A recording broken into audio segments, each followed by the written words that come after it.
बीवी हामला थी इसलिए साली खिदमत करने आई। साली बहुत नेक थी, सारी सारी रात बैठ के तहज्जुद पढ़ती और मेरी बीवी उसके सामने हाथ जोड़ के माफ़ी मांगती रहती। जब बीवी की डिलीवरी के दिन करीब आए तो बोली, अगर मैं मरने वाली हूँ तो मेरी बहन से शादी कर लेना, शायद इस तरह मेरा गुनाह कम हो जाए। मैं परेशान हो गया। बच्चा जन्म देते बीवी का इंतकाल हो गया तो मैंने साली से शादी कर ली। वो मेरे करीब ना आती, बस तहज्जुद में बैठ के रोती रहती। एक दिन मासी साली के बिस्तर का सफाई करते हुए चिल्लाने लगी कि मैं जूं ही वहाँ गया जान निकल गई कि बिस्तर में। मैंने कई मर्तबा नौरीन को अपनी जानिब राग़िब करने की कोशिश की मगर वो कभी भी मेरी बात न सुनती, ना ही मेरे पास बैठती। शादी के शुरू के चंद हफ्ते तो मैंने लगातार कोशिश की। मुझे लगा शायद अपनी बहन की वजह से वो इतनी जज्बाती हो रही है और मेरे हकूक़ भी अदा नहीं कर पा रही, लेकिन ऐसा नहीं था। 2 महीनों बाद मुझे इस बात का इल्म हो गया, क्योंकि जैसे ही मैं घर आता तो नौरीन या तो सोती बन जाती, फिर काम निकाल के बैठ जाती। मैं भी पूरे दिन काम करने के बाद थका हारा घर लौटता। आखिर कितनी ही देर उसका इंतज़ार कर सकता था। बिस्तर पर लेटे लेटे उसका इंतज़ार करता रहता, लेकिन वो ना आती। कभी कभी तो रात के 2 भी बज जाते। मुझे भी नींद आ जाती और मैं गहरी नींद सो जाता। मेरे बाद कहीं जाके वो कमरे में आती। मैं बहुत परेशान था। जहनी तौर पर भी मुझे सुकून नहीं मिल रहा था कि क्या करूं और कहाँ जाऊं। कई मर्तबा मैंने नौरीन से बात करने की कोशिश की, लेकिन वो कभी भी मेरी बात का जवाब न देती। हाँ, ये ज़रूर था कि मेरे बच्चे का मुकम्मल तौर पे ख़्याल रखती। मुझे कभी भी अपना बच्चा गंदे कपड़ों में या गंदे हुलियों में दिखाई न दिया। पूरा दिन वो उसके साथ खेलती रहती। तकरीबन 3 महीने होने को आए थे और मेरी ज़हनी हालत काफ़ी ख़राब थी। अगर उसने एक नौकरानी की हैसियत से ही मेरे घर में रहना था, तो बेहतर था कि वो मुझसे शादी ही ना करती। हाँ, अपने भांजे को पाल लेती। मुझे इस बात पे भी कोई एतराज़ नहीं था। जब चौथा महीना शुरू हुआ तो मेरी रही सही हिम्मत भी जवाब दे गई। मैंने अब्दुल्ला को उठाया और अपनी माँ के पास छोड़ दिया। कहा कि हम एक अहम काम के सिलसिले में शहर से बाहर जा रहे हैं। मेरी माँ ने पूछा, कहाँ जा रहे हो? तो मैंने संजीदगी से कहा, नौरीन का शनाख्ती कार्ड बनवाने के लिए।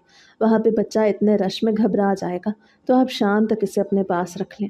अपना जाने वहाँ पे कितनी देर लगे हमें। मेरी बात पे मेरी माँ एकदम पुरसकून हो गई और बच्चा संभालने के लिए भी तैयार हो गई। अभी मैंने नौरीन को नहीं बताया था कि मैं अम्मा को और ये बात कह के आया हूँ। जब कमरे में आया तो अब्दुल्ला के साथ खेलने में मगन थी। नौरीन, तैयार हो जाओ, हमें जाना है। कहाँ जाना है हमें? वो नरम लहजे में बोली तो मैंने संजीदगी से कहा, तैयार हो या जाके ही बताऊँगा। अच्छा ठीक है। ये कह के वो उठी और अब्दुल्ला के कपड़े निकालने लगी। तो मैंने इनकार कर दिया कि अब्दुल्ला हमारे साथ नहीं जाएगा, जिस पे वो काफ़ी हैरान होकर बोली, क्यों नहीं जाएगा? हम बच्चे को कहाँ छोड़ के जाएंगे? मैंने नरमी से कहा, अम्मी संभाल लेंगी, तुम बस तैयार हो जाओ।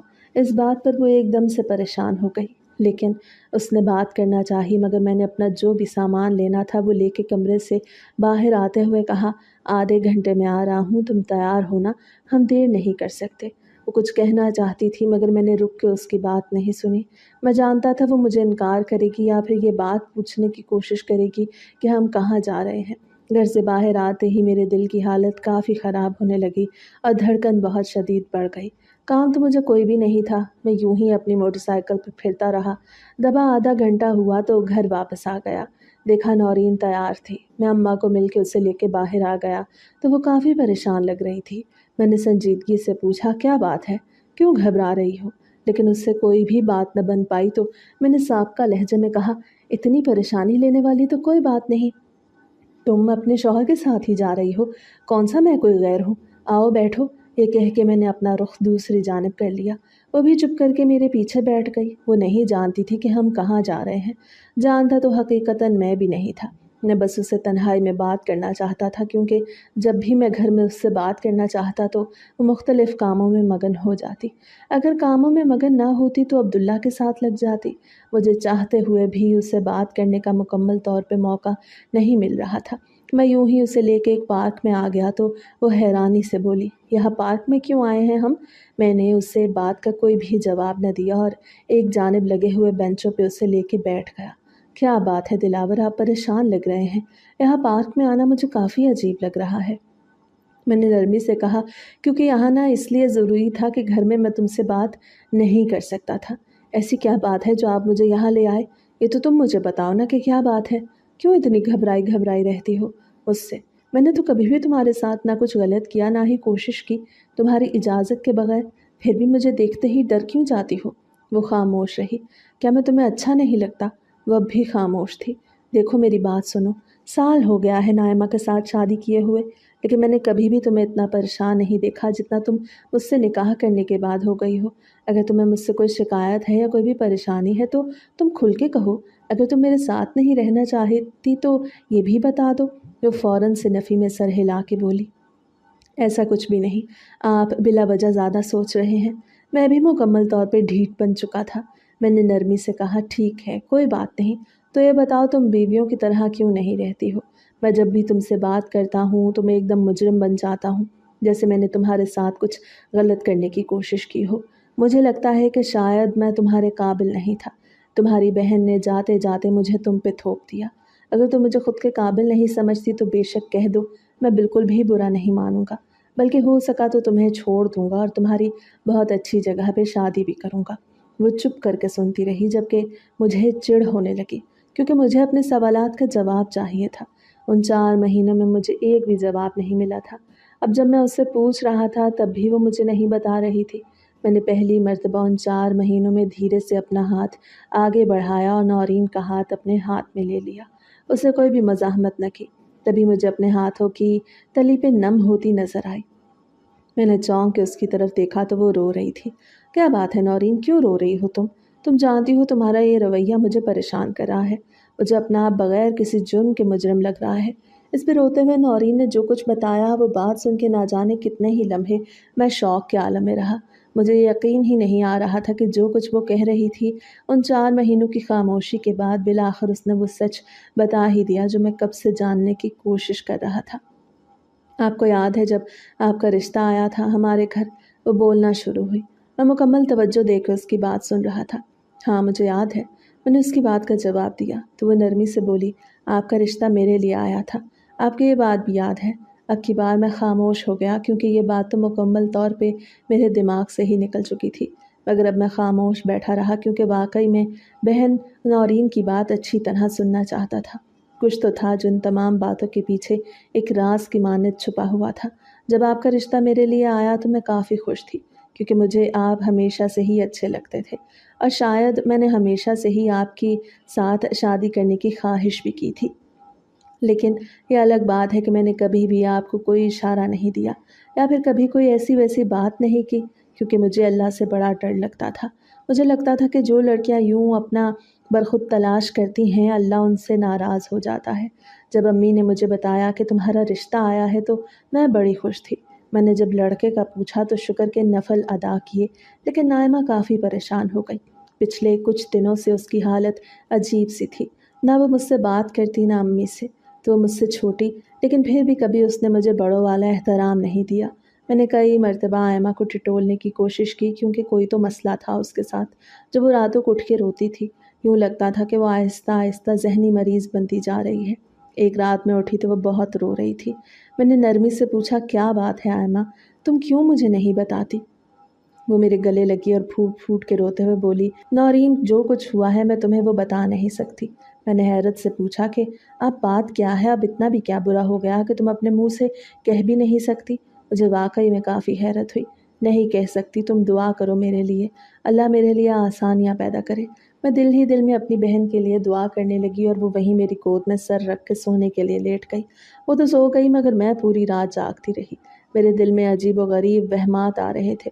अगली सुबह मेरे रिश्ते का जवाब लेने के लिए खाला ने आना था, तो पूरे घर की अम्मी सफाइयाँ वगैरह करवा रही थी। मैं भी किचन से अपने काम में मगन थी, क्योंकि नायमा को तो खाना वगैरह पकाना भी नहीं आता था। लेकिन मेरा दिमाग रात वाले वाक़े की जाने भटका हुआ था। मैंने किचन में नायमा को अपने साथ लगा लिया, मगर वो फिर भी गायब दिमागी से काम करती रही। मैंने कुछ भी नहीं पूछा, क्योंकि रात को पूछ पूछ के थक चुकी थी, मगर उसने कोई भी जवाब न दिया, जिससे मुझे अंदाज़ा हो गया वो अपनी परेशानी हमें नहीं बताएगी। लेकिन ये तो हकीकत है, वाकई में वो बहुत परेशान है। खाना बनाने के बाद जब मैं किचन से बाहर जाने लगी तो वो नरमी से बोली, नौरीन मुझे तुमसे एक बहुत ज़रूरी बात करनी है। मैं फ़ौरन पलटी और कहा, बताओ नायमा, क्या बात है?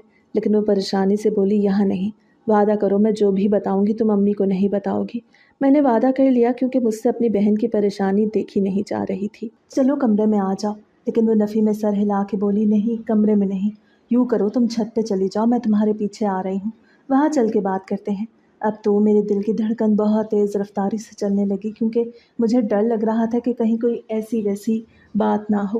میرے جتنے بھی وہمے تھے وہ حقیقت ہو گئے۔ چھت پہ 5 منٹ انتظار کرنے کے بعد پیچھے ہی نائمہ بھی چلی آئی اور نرمی سے بولی، تم وعدہ کرو مجھے ڈانٹو گی نہیں۔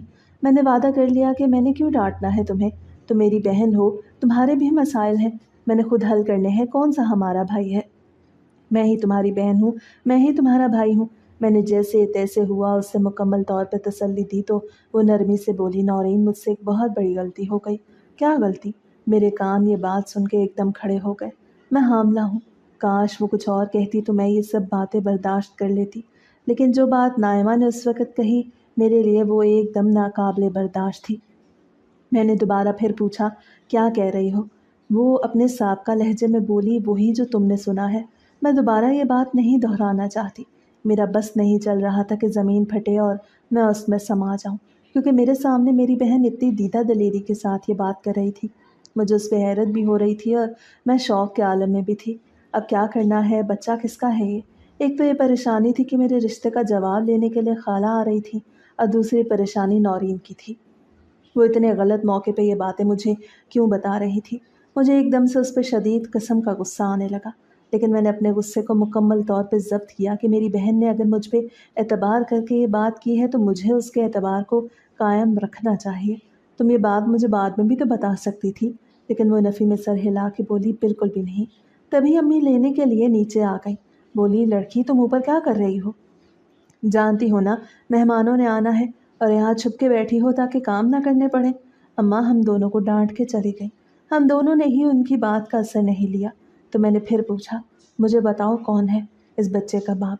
لیکن اس سے پہلے وہ میری بات کا جواب دیتی نیچے خالہ لوگ آ چکے تھے اور امی ہمیں آوازوں پہ آوازیں دے رہی تھیں۔ مجبوراً ہم دونوں بہنوں کو نیچے جانا پڑا۔ وہ اتنی بات بتا کے خاموش ہو گئی، مگر میرے دل کی رفتار ایک دم سے بڑھ چکی تھی۔ مجھے تو یقین ہی نہیں آ رہا تھا اس بات کا جو وہ کر رہی تھی، اور نائمہ نے اسے یہ سب کچھ کیوں چھپایا۔ میں نے جلدی سے یہ بات پوچھی تو وہ نفی میں سر ہلا کے رونے لگی اور بولی، میرا وجود آگے بات بتانے کی ہمت نہیں کر رہا۔ میں بھی بے چین ہو کے اٹھ کھڑا ہوا، کیونکہ نورین کے اگلے جملے مجھے سننے سے پہلے ہی محسوس ہو رہے تھے۔ میں قریبی دکان سے چائے پکڑ لایا اور نورین کو پینے کے لیے دی، مگر اس نے چائے پینے سے انکار کر دیا تو میں اس کے لیے بوتل لے آیا۔ وہ وہاں بیٹھ کے بوتل پینے لگی، جبکہ میں ایک درخت کے قریب ہو کے سگریٹ پینے لگا۔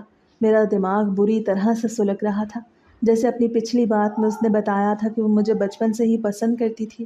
یہ بات بھی مجھے کافی پریشان کر رہی تھی، کیونکہ اگر واقعی میں وہ مجھے پسند کرتی تھی تو شادی کو 4 مہینے ہونے کے باوجود اس نے اب تک مجھے اپنا شوہر کیوں نہیں سمجھا تھا؟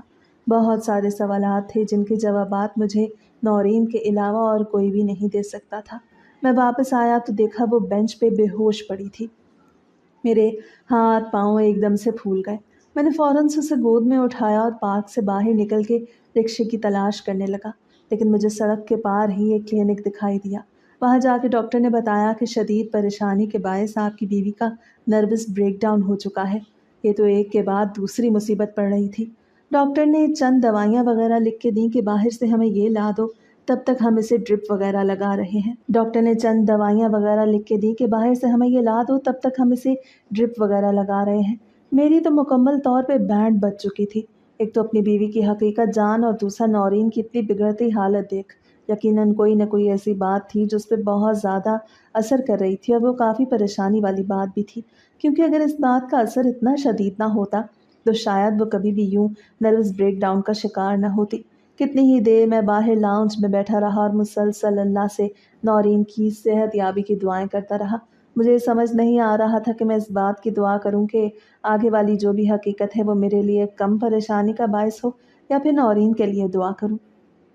خیر، اسے ہوش آ گیا، لیکن ڈاکٹر نے سنجیدگی سے روک دیا کہ تم نے زیادہ بات نہیں کرنی مریض سے، کہ اس سے بات کا بہت زیادہ دباؤ لے لیا ہے، جس کی بنا پہ اس کا اتنا برا حال ہوا ہے۔ میں نے گھر لے جانے کی بات کی تو ڈاکٹر نے اجازت تو دے دی، لیکن یہ بھی کہا کہ بہتر ہے ایک دن اور یہیں پہ ہماری نگرانی میں رک جائے، تو ہو سکتا ہے اگر طبیعت خراب ہوئی تو ہم دوبارہ فوراً سے اسے ریکور کر لیں گے۔ گھر میں جا کے دوبارہ پھر وہی پریشانیاں ملیں گی تو آپ کی بیوی کی جان بھی جا سکتی ہے۔ یہ بات میرے لیے بہت بڑی تھی۔ میں نے یہی فیصلہ کیا کہ 2 دن مزید یہاں کلینک پہ ہی رکوں گا۔ नौरीन को डॉक्टरों ने बेहोशी की दवाइयाँ दे रखी थी ताकि वो किसी भी बात को न सोचे, ना ही उसका असर ले। मैं कितनी ही देर बाहर लाउंज में बैठा रहा और दिल ही दिल में अल्लाह से नौरीन की सेहत याबी की दुआएं करता रहा। अभी मुझे अम्मी का फ़ोन आया। उन्होंने पूछा कि कहाँ पे हो तुम लोग, सुबह से निकले हुए हो, अभी तक वापस नहीं आए। अब्दुल्ला का रो रो के बुरा हाल है। उनकी ही हिम्मत थी तो उसने इतने छोटे से बच्चे को संभाल लिया। मैंने नरमी से अम्मी को पूरी बात बता दी और कहा पता नहीं अचानक ही उसका नर्वस ब्रेकडाउन हो गया। ये बात सुन के वो बहुत परेशान हुई। उन्होंने क्लिनिक पे आने की बात की तो मैंने उन्हें मना कर दिया। यहाँ आने की कोई भी ज़रूरत नहीं क्योंकि वो तो दवाइयों के असर की वजह से सो रही है। आप लोग आएंगे तो फिर भी कुछ नहीं होगा। कल या परसों इंशाल्लाह मैं उसे लेके घर आ जाऊँगा। अभी रात को भी घर चक्कर लगाऊंगा अब्दुल्ला को देखने के लिए। फिर अगर आपने आना हुआ तो बेशक मेरे साथ आके चक्कर लगा लीजिएगा। वो चुप कर गई और मुझे तसल्ली देते हुए बोली परेशान मत होना, मैं उसकी खैर व आफियत के लिए नफल पढ़ती हूँ। पूरी रात मैंने सोती जागती कैफियत में बिताई थी। कभी मुझे नींद आ जाती तो फ़ौरन से एक झटका लगता कि तुम्हारी बीवी अंदर इतनी परेशानी में है और तुम क्यों नींद ले रहे हो। खैर तहज्जुद के वक्त में उठा और अल्लाह से गिड़गिड़ा के मैंने दुआ की कि नौरीन को सेहत व तंदुरुस्ती अता कर दे। इसके अलावा मेरा कोई भी नहीं है। पता नहीं ये बात मैंने क्यों कही, क्योंकि 4 महीने हो गए थे, एक मर्तबा भी उसने मुझे इस बात का यकीन नहीं दिलाया था कि वो मेरे पास मौजूद है। अगली सुबह उसकी हालत काफ़ी हद तक बेहतर थी। रात को अम्मी भी चक्कर लगा गई थी। डॉक्टर ने अगली सुबह उसे डिस्चार्ज कर दिया लेकिन सख्ती से मना किया कि कोई भी परेशानी वाली बात नहीं करनी। लेकिन मैं डॉक्टर को क्या बताता, अगर ये बात मुकम्मल नहीं करेगी तो कहीं मेरा नर्वस ब्रेकडाउन ना हो जाए। खैर हम लोग वापस आ गए। पूरा रास्ता हम दोनों ही खामोश रहे। किसी ने भी बात पे पहल करने की कोशिश नहीं की। घर आके अम्मी उसका सदका वगैरह देने लगी। तकरीबन 3-4 दिन बीत गए थे इस मौजू पे हम दोनों में से ही किसी ने बात न की, लेकिन चौथी रात मैं उसके पास आया और कहा मैं जानता हूँ नौरीन तुम्हारी तबीयत बिल्कुल ठीक नहीं, लेकिन मुझे चैन नहीं आ रहा। मैंने ख़ुद को रोकने की बहुत कोशिश की है, खुदा का नाम है मुझे पूरी बात बता दो। वो खामोशी से मेरी शक्ल देखती रही जिस पर मुझे लगा शायद मैंने कोई गलत बात कर दी। मुझे अंदर ही अंदर गिल्ट होने लगा तो वो नरमी से बोली हम दोनों नीचे आ गए थे। खाला ने मुझे बहुत प्यार दिया और अम्मी से पूछा बताओ क्या जवाब है। वैसे तो हम चाहते हैं कि ये हमारी बेटी ही बने, बचपन से ही हमने सोच रखा है। अम्मी ने क्या जवाब देना था, हाँ ही करना था। लेकिन इससे पहले नईमा ने अम्मी का बाजू पकड़ा और उन्हें अपने साथ कमरे में ले गई। पता नहीं दोनों ने क्या बात की, नाइमा ने उन्हें कैसे समझाया, मुझे समझ नहीं आया। तो बात हो मुझे रोक रही थी कि तुमने अम्मी को नहीं बतानी, उसने खुद ही कर दी। जब अम्मी कमरे से बाहर आई तो उनकी हालत यूँ थी गोया काटो तो बदन में लहू नहीं। खाला ने हैरत से पूछा क्या बात है शुमाइला, अभी तो तुम ठीक गई थी, क्या बात कर दी है नाइमा ने जो तुम्हारी हालत लम्हों में बिगड़ चुकी है। वो नरमी से बोली नाइमा क्या तुम मेरी बेटी बड़ी बेटी के बजाय मेरी छोटी बच्ची का रिश्ता ले लोगी। मैं जो चाय की ट्रे वहाँ पे रख रही थी, अम्मी की बात सुन मेरा हाथ जहाँ था वहीं का वहीं रुक गया। मैंने हैरत से अम्मी को देखा, लेकिन वो ना मुझे देख रही थी ना चाय को, बल्कि उनकी पूरी तवज्जो खाला की जानिब थी। खाला ने हैरानी से पूछा क्या बात है शुमाइला, अचानक से तुमने फ़ैसला बदल दिया, तुम जानती हो ना हम नौरीन के लिए आए हैं। अम्मी ने रोते हुए खाला के हाथ पकड़ लिया और कहा तुम्हें कसम लगे नाइला, तो मेरी छोटी बेटी को ले लो। मेरी बड़ी बेटी अभी इस काबिल नहीं कि उसकी शादी की जाए, बेहतर है तुम छोटी को लो। वो दोनों खुद बातें कर रही थी लेकिन मैं हैरानी से खड़ी उन्हें देख रही थी। अम्मी को वहाँ मेरे खड़े होने का एहसास नहीं हुआ। मैं भी चुप करके खड़ी रही क्योंकि मैं जानना चाहती थी कि आखिर क्या बात हो गई है जो नाइमा ने अम्मी को इतनी जल्दी मना लिया। कहीं उसने अपने हामला होने वाली बात तो न बता दी। मेरा दिल एकदम से घबराने लगा क्योंकि अगर वाकई में बता दी होती तो ये सब कुछ आपके हिस्से में आता। ये कहते हुए उसने मेरी जानिब इशारा किया, फिर नरमी से मेरे बालों में हाथ फेर के बोली लेकिन वही हुआ जो रब को मंजूर था। जब अम्मी ने कसम डाली तो खाला ने कोई बात न की और नरमी से अपनी बहन के हाथ चूमते बोली पता नहीं तुम्हारी क्या मजबूरी है या तुमने ये सब क्यों किया, लेकिन मुझे तुम्हारी कसम का मान रखना है। जाओ लेके आओ नायमा को बाहर, मैं अंगूठी पहना दूँ। अम्मी ने मुझे इशारा किया कि जाओ नायमा को बुलाओ। मेरा एक एक कदम मन का हो रहा था। मैं कमरे की तरफ जाना चाहती थी लेकिन चल नहीं पा रही थी। कदम कहीं रखती लेकिन उठता कहीं और था। अम्मी ने फिर कहा नौरीन तुम्हें बात समझ नहीं आ रही, जाके नायमा को बाहर बुलाओ, उसे कहो मंगनी है उसकी और अपना लाल दुपट्टा भी उसे उड़ा देना। मुझे समझ नहीं आया कि अम्मी एकदम से यूं तोता चश्मी क्यों कर रही हैं। क्या उन्हें मैं दिखाई नहीं देती? कितनी खुश थी मैं और ये बात वो भी अच्छी तरह जानती हैं। तो उन्होंने मुझसे हाँ कहलवाने के बाद ही तो खाला को बुलाया था, फिर अब यूं अचानक میں وہیں پہ کھڑی رہی تو امی نے ہاتھ سے مجھے پیچھے ہونے کا اشارہ کیا اور خود جا کے نائمہ کو باہر لے آئیں۔ نائمہ بالکل مطمئن تھی، آ کے بیٹھ گئی اور خالہ نے اسے انگوٹھی پہنا دی۔ میں کبھی اس انگوٹھی کو دیکھتی تو کبھی اپنے خالی ہاتھ کو، جہاں پر میں نے کتنی خواہشوں کی تھی کہ آپ کے نام کی انگوٹھی ڈلے۔ خالہ چلی گئی لیکن جاتے وقت بھی انہوں نے ایک مرتبہ امی سے یہ نہ پوچھا کہ تم نے یہ سب کیوں کیا۔ ان کے جاتے ہی امی نے ایک زوردار تھپڑ نائمہ کے منہ پہ لگایا۔ میں دیوار کے ساتھ لگی، یہ سارا منظر دیکھ رہی تھی لیکن مجھے سمجھ کچھ نہیں آ رہا تھا۔ میرا دماغ خود ایک طرح سے معاف ہو چکا تھا۔ دفع ہو جاؤ میری نگاہوں کے سامنے سے، جو دوبارہ میرے سامنے آئی تو تمہاری گردن مڑوڑ دوں گی۔ میں وہی ماں جو کچھ دیر پہلے نائمہ کے لیے خالہ کے سامنے فقیر بن کے بیٹھی تھی، ایک دم سے جلاد بن گئی۔ نائمہ نے بڑے سکون سے اپنا جوتا پہنا اور کمرے میں چلی گئی۔ اس کے جاتے ہی امی پھوٹ پھوٹ کے رونے لگی۔ میں ان کے پاس گئی اور پوچھا، کیا بات ہے امی؟ انہوں نے میری کسی بات کا جواب نہیں دیا اور میرے گلے لگ کے بولی، نائمہ نے مجھے کہیں منہ دکھانے کے قابل نہیں چھوڑا۔ تو یہ بات سن کے مجھے یقین آیا کہ انہیں حقیقت پتہ چل گئی ہے کہ وہ حاملہ ہے، لیکن مجھے یہ نہیں پتہ چل رہا تھا کہ انہوں نے یہ حقیقت جاننے کے باوجود اپنے بھانجے کے سر نائمہ کو تھوپنے کا فیصلہ کیوں کیا ہے۔ میں یہ بات پوچھوں تو انہوں نے صاف انکار کر دیا۔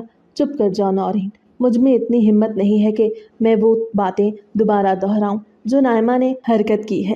تم میری بہادر بیٹی ہو، مجھے یقین ہے تم میرے ہر فیصلے کا مان رکھو گی اور اپنی ماں کو معاف کر دو گی۔ تم کیا چاہتی ہو کہ مجھے تمہارے اب غمگین ہونے کا پتہ نہیں، یا میں نے جو ناانصافی تمہارے ساتھ کی ہے مجھے اس کا ادراک نہیں؟ میرا بچہ، مجھے ہر بات کا پتہ ہے، مجھے معاف کر دینا نورین، مجھے معاف کر دینا۔ یہ کہہ کے امی پھر رونے لگی۔ میرے دل میں ان کے خلاف جتنے بھی بال آئے تھے وہ ایک دم سے ختم ہو گئے۔ وہ دن گیا اور آج کا دن میں نے کبھی بھی امی کو یہ نہ پوچھا کہ آپ نے وہ سب کیوں کیا۔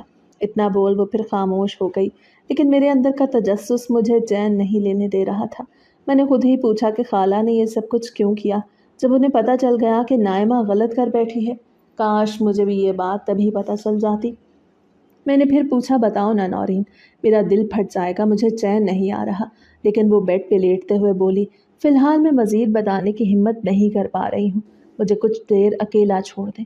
یہ کہہ کے اس نے نیند کی دوائی کھائی اور سونے کے لیے لیٹ گئی۔ مجھے پہلی مرتبہ اپنے شادی کے بعد اس پہ اتنا شدید غصہ آیا۔ خود تو چپ کر کے لیٹ گئی لیکن مجھے ایک بے چینی میں ڈال گئی۔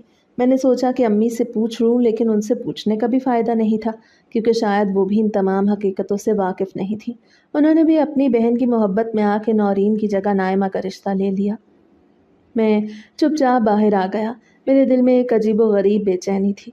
مجھے وہ وقت اچھی طرح یاد تھا جب مجھے علم ہوا کہ نائمہ حاملہ ہے۔ میں بہت خوش بھی تھا اور حیران بھی۔ جب نائمہ کی ڈیلیوری کا وقت آیا تو مجھے لگا کہ شاید بچہ پری میچور ہے۔ ڈاکٹر نے بھی بتایا کہ کچھ پیچیدگیاں ہو سکتی ہیں۔ میں نے ان باتوں کی جانب اتنا دھیان ہی نہ دیا۔ یا اللہ، یہ سب کیا ہو گیا تھا میرے ساتھ؟ میں نے تو کبھی کسی لڑکی کے ساتھ برا نہیں کیا یا کسی کی عزت پہ ہاتھ نہیں ڈالا، پھر میرے ساتھ یہ سب کچھ کیوں؟ اور وہ بچہ، وہ کس کا تھا جو خالہ نے میرے ساتھ اتنا بڑا ظلم کر دیا؟ بہت سارے سوالات تھے جو میرے دماغ کے شریانیں پھٹنے کے لیے کافی تھی۔ ایک دو مرتبہ نورین کی آنکھ کھلی۔ میں نے جا کے حال چال پوچھنے کے بجائے سیدھا بات پوچھی، لیکن اس کی حالت کافی خراب تھی۔ عبداللہ بھی 3-4 دن سے اس کے پاس نہیں آیا تھا۔ میں اماں کے پاس گیا تو انہوں نے عبداللہ میری گود میں دے دیا۔ کتنی ہی دیر میں عبداللہ کی شکل دیکھتا رہا، پتہ نہیں کس کا بچہ تھا وہ، جسے نائمہ میری جھولی میں ڈال کے چلی گئی اور جس کی خاطر میری اور نورین کی شادی کی گئی۔ مجھے اچھی طرح یاد ہے اپنے آخری دنوں میں نائمہ کی حالت کافی خراب تھی۔ وہ بار بار مجھ سے معافیاں مانگتی تھی۔ میں نے ایک دن تنگ آ کے پوچھ لیا کہ تم کیوں معافی مانگتی ہو، لیکن اس نے کبھی بھی نہیں بتایا کہ وہ کیوں معافیاں مانگتی ہے۔ بس نرمی سے بولی، جب آپ کو پتہ چلے کہ میں نے کچھ غلط کیا ہے تب آپ مجھے معاف کر دیجیے گا۔ پھر اس کے بعد اس سے نہ کام ہوتا تھا نہ کچھ اور، بلکہ وہ پورا پورا دن لیٹی چھت کو گھورتی رہتی۔ انہی دنوں امی نے نورین کو بھی وہاں پہ بلا لیا۔ پہلے پہل تو دونوں بہنیں بڑی خوش اخلاقی سے رہتی، لیکن آخری دنوں میں نے ایک بات بڑی اچھی طرح محسوس کی کہ نہ نائمہ نورین کو بلاتی اور نہ ہی نورین نائمہ کو۔ ان دونوں میں ایک اندیکھی کی دیوار تھی، لیکن میں نے زیادہ دھیان نہیں دیا کہ ان دونوں بہنوں کا معاملہ ہے، مجھے ان کے معاملے میں نہیں پڑنا چاہیے۔ پھر نائمہ کی وفات ہو گئی اور خاندان والوں نے نورین کا نکاح میرے ساتھ کر دیا، جبکہ میں اس نکاح کے حق میں نہیں تھا، لیکن عبداللہ کی خاطر کرنا پڑا۔ اس کے بعد زندگی عجیب ہی ٹکر پہ چلنے لگی۔ پورا پورا دن نورین اپنے کاموں میں مگن رہتی اور راتوں کو تہجدوں میں دعائیں مانگتی۔ मैं कभी भी उसकी दुआओं की नौयत नहीं समझ पाया कि वो क्या मांगती है।